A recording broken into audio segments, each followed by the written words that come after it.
우리의 이슈가 뉴스를 바꿉니다. 세상을 깨우는 황보선의 출발 새 아침.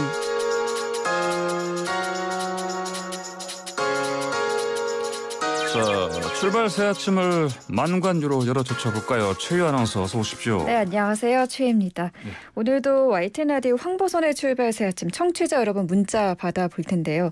앵커님 어제 베이징 동계올림픽 쇼트트랙 경기 보셨어요? 봤다가 화가 좀 많이 났습니다. 아, 그렇죠. 네. 저도 보면서 우리 선수들 마음이 얼마나 안 좋을까 안타까운 마음이 들면서 너무 화가 나더라고요. 분노하신 분들 많으실 것 같은데 중국의 황당한 편파 판정이 이어진 어제 경기 여러분들은 어떻게 보셨는지 함께 생각 나눠보겠습니다. 문자 메시지 샵 0945번 우물정의 0945번으로 보내주시고요. 단문 50원, 장문 100원의 유료 문자입니다. 보내주신 분 몇 분 추첨해서 이 상품 보내드립니다. YTN 라디오 유튜브 보이는 라디오 댓글창에 남겨주셔도 됩니다. 알겠습니다. 자, 오늘 만관유 첫 번째 소식은 그러면 이거 쇼트트랙 어제 편파 판정 이걸로 주실 거죠? 네, 그 소식 이어가겠습니다. 이 선수단장은 긴급 기자회견을 오늘 열기로 했다고 합니다. 자, 정말 이게 그래도 뭐 개최국이니까 뭐 어느 만큼은 우리가 이해할 수 있는 선도 있긴 해요. 근데 그걸 넘어섰어요. 그렇습니다. 홈 어드밴티지 있을 거라고 예상을 했지만 정말 너무 심했죠. 어제 우리나라 쇼트트랙 남자 대표팀 이 1000m 경기에 나섰는데요. 이 중국의 편파 판정으로 메달 획득에는 실패했습니다. 황대현 선수가 준결승 1조에서 조 1위로 결승선을 통과했지만 실격 판정을 받았는데 이유는 레인 변경을 늦게 했다는 거예요. 이 황당한 판정으로 실격 처리됐고 결국 결승 진출이 좌절됐습니다.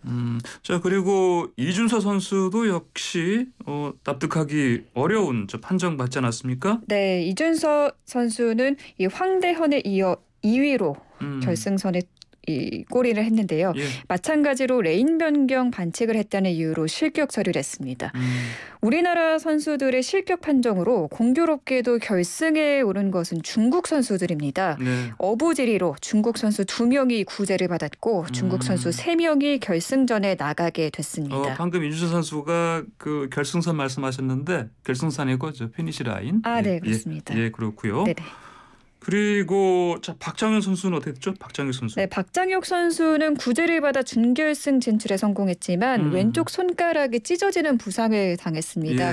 결국 기권을 했고 경기에 출전하지 않았습니다. 그럼 악재까지. 자, 우리 그리고요. 이런 편파 판정 때문에 좀 황당해하는 선수들이 우리만이 아니고 헝가리 선수들도 있지 않아요? 네, 그렇습니다. 이 헝가리 국민들도 분노를 금치 못하고 있습니다. 결승전에서 헝가리 선수가 1위로 가장 먼저 통과했는데 반칙으로 실격된 건데요. 중국 선수 런즈웨이는 헝가리 선수의 몸을 손으로 잡아당기기까지 했거든요. 하지만 심판진은 오히려 헝가리 선수에게 페널티를 부과했습니다. 결국 중국 선수들에게 금메달과 은메달이 돌아갔습니다. 그렇군요.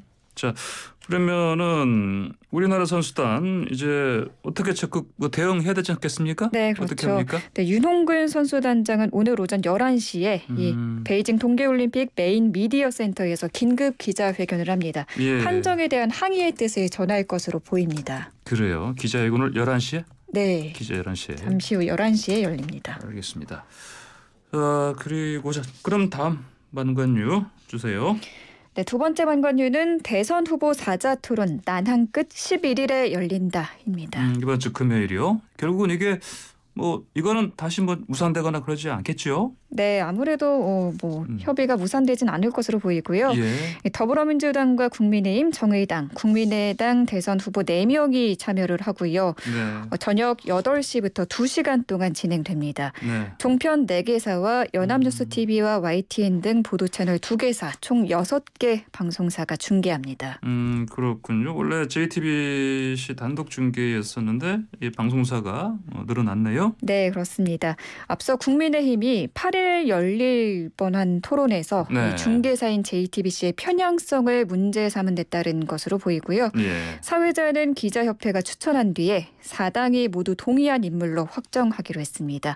토론의 주제는 정치, 경제, 사회 분야이고요. 예. 1차 토론 때와 마찬가지로 자유토론도 이어집니다. 그래요. 알겠습니다. 자, 세 번째 소식 주세요. 네, 세 번째 만관유는 재택요양 이원화 고위험군에 집중입니다. 예, 오미크론 변이 확산, 폭증세 이 상황에 사실은 모든 사람들 다 그 재택 치료자 다 관리할 수 없는 상황이니까. 네, 맞습니다. 지금 방역 체계를 바꿨네요. 네, 오늘도 신규 확진자 수가 4만 명에 가까운 확진자 수가 나올 것으로 보이는데요. 예.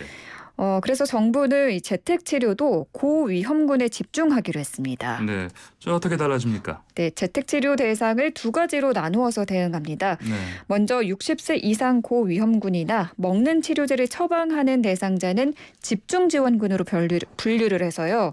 보건소에서 하루 2차례 전화를 해서 확진자의 상태를 직접 점검합니다. 예. 나머지 일반 환자는 일반 지원군으로 분류해서 전화를 하지 않습니다.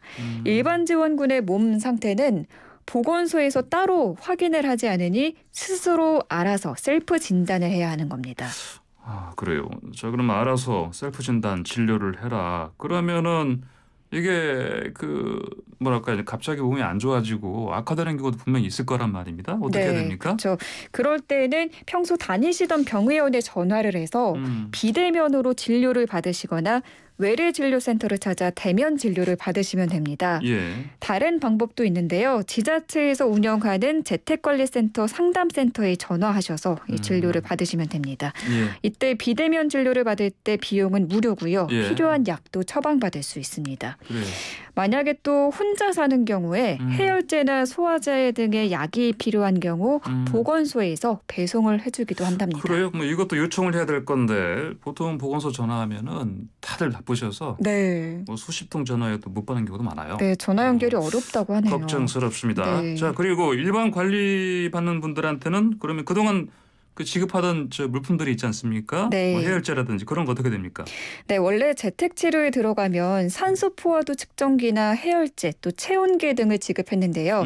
이제는 이 물품도 60세 이상 집중관리군에게만 지급합니다. 예. 해열제나 자가검사 키트 등 이 약들은 좀 상비약으로 미리 구비를 해두시는 게 좋겠습니다. 예. 또 재택 치료 환자의 동거 가족은 생필품 구매 등을 위해서는 필수 외출을 할 수 있게 문을 열어뒀습니다. 그래요. 알겠습니다. 자, 오미크론이 폭증세가 심해지니까 달라진 게 참 많은데 네.